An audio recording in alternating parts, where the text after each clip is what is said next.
আসসালামু আলাইকুম আপু, কেমন আছেন? ওয়ালাইকুম সালাম রহমতুল্লাহ বারাকাতুহু। জান্নাতুল মাগফিরাত আল্লাহ অশেষ আল্লাহর রহমতে অনেক ভালো আছি, আপনাদের দোয়ায়। আর আপনারা সবাই কেমন আছেন? আলহামদুলিল্লাহ ভালো আছি। তো একটা কথা আপু, অনেক মানুষই কিন্তু লজ্জা শর্মে কিন্তু আপনাদেরকে জিজ্ঞেসও করতে পারে না, আবার কিন্তু অনেক মানুষ কিন্তু ভয় পায়, পায় কি না? হ্যাঁ, অনেক মানুষের আগে যেরকম আতঙ্ক ছিল মানুষের মনের ভিতরে, জি। এখন বর্তমানে হুম। ওইরকম ধরনের আতঙ্কিত না মানুষ। কারণ মানুষে জানে, পাবলিক আমরা যারা হিজলারা আছি, জি জি। হিজলারা যাইয়া মানুষের বাসা থেকে মানুষের মনে করতে যে বাচ্চা চুরি করে নিয়ে আসতে যা, বাচ্চা হিজলারা নিয়ে পালবো। হুম। তো এইসব ধরনের ভয় পায় তো মানুষ। হ্যাঁ, অনেক মানুষই এখন কিন্তু। বর্তমানে ওইসব ভয় পায় না। মানে হিজলা দেখলে আরো পোলা পাইনে শয়তানি করে, হিজলা হিজলা হয়েছে তা। হ্যাঁ, বুঝতে পারছি। তো আবার হিজলা করে ডাইকা ডাইকা নিয়ে অনেক, আবার মনে করেন বিয়ে শাদীর অনুষ্ঠানে বাচ্চা কাচ্চা হইলে জি শুভ অনুষ্ঠানে আমাদেরকে ডাইকা ঢুকে টাকা পয়সা দেয়। জি। তো পাবলিকে হেল্প করে, পাবলিকের টাকায় আমরা বাঁচছি।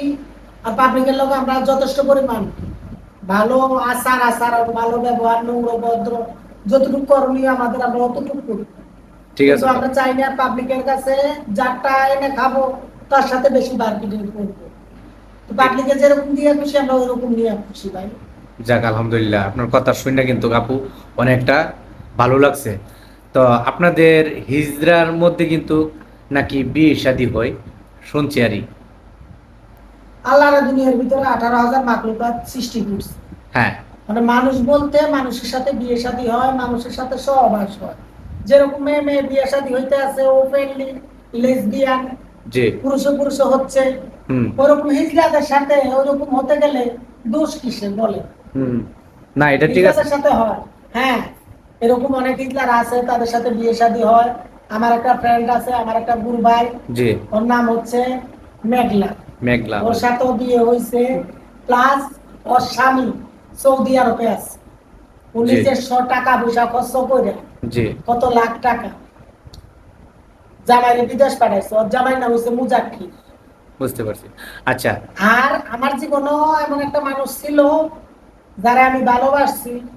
কিন্তু সে প্রতারক, বিশ্বাসঘাতক, বেঈমান। আপনার সাথে কি প্রতারণা করছে? ওগুলা বলার মতো ভাষা নাই ভাই, বলতে পারবো না। বাবু কাকি দুইটা যদি একসাথে থাকি, জি। তো মনে করেন যে একটার প্রতি আর একটা মায়া জন্মই থাকে অন্যরকম। তো আমরা দুজনে যখন একসাথে ছিলাম তখন আমাদের দুজনের প্রেম ভালোবাসা কথাবার্তা ছিল অন্যরকম।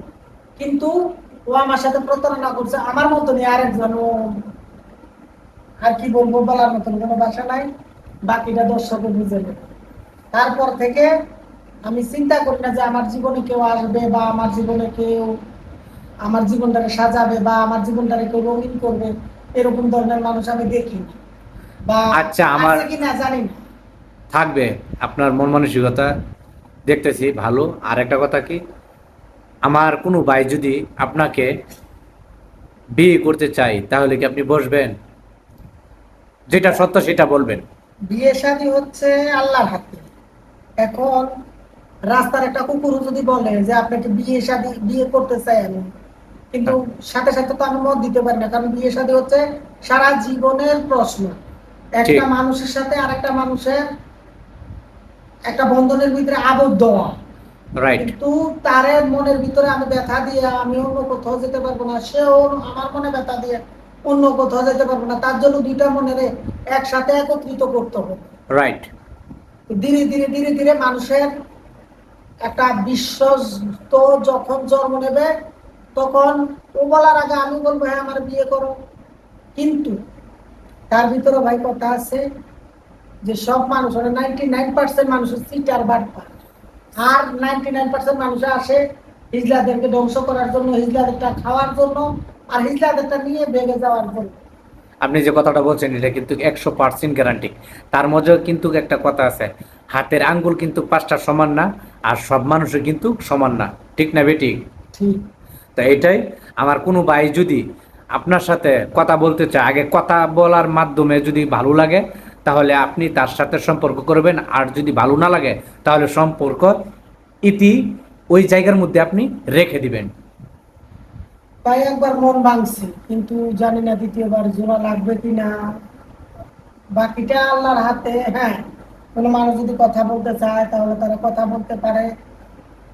একটা মানুষের কথা বললে কিন্তু সবকিছু হয় না। না না, এটা ঠিক আছে। আর ওই মানুষটারও জানতে হবে যে একটা মানুষের মন ভাঙা আর মসজিদ ভাঙা সেম টু সেম কাজ। তার ভিতরে ভাই আমি চাই না দ্বিতীয়বার মন ভাঙতে, একবার তো ভাঙে আত্মহত্যা করতে চাই বাচ্চাইছি। আচ্ছা যাক। তো কিন্তু আপু, আমি একটা কথা বলি, আপনার নাম্বারটা আমি স্ক্রিনের মধ্যে আমি দিয়ে দিব, ঠিক আছে? আমার দর্শক কিন্তু ভালো মন্দটা আপনিও কথা বলে জেনে নিবে, আপনার কথাবার্তা যা অনুভূতি আছে আমার দর্শকে জেনে নিবে। আর আপনিও কিন্তু ভালো যদি পান আপনি তার সাথে কথা বলবেন, আর যদি ভালো না পান তাহলে কাট এখানেই রেখে দেবেন, ঠিক আছে? তো যাক, আপনারা ভালো থাকবেন, সুস্থ থাকবেন, সুন্দর থাকবেন। কেউ প্রতারণা করবেনও না আর শিকারও হবেন না, কারণ যেটা আমি মন মানসিকতা দেখছি, সে হইতে পারে হিজড়া তৃতীয় লিঙ্গের মানুষ, কিন্তু সে আসলে তার মন মানসিকতাটা অনেক ভালো। তো আপনারা বুঝে শুনে যেটাই করবেন বুঝে শুনে করবেন। তো যাক, আপনারা ভালো থাকবেন, সুস্থ থাকবেন, সুন্দর থাকবেন। আসসালামু আলাইকুম।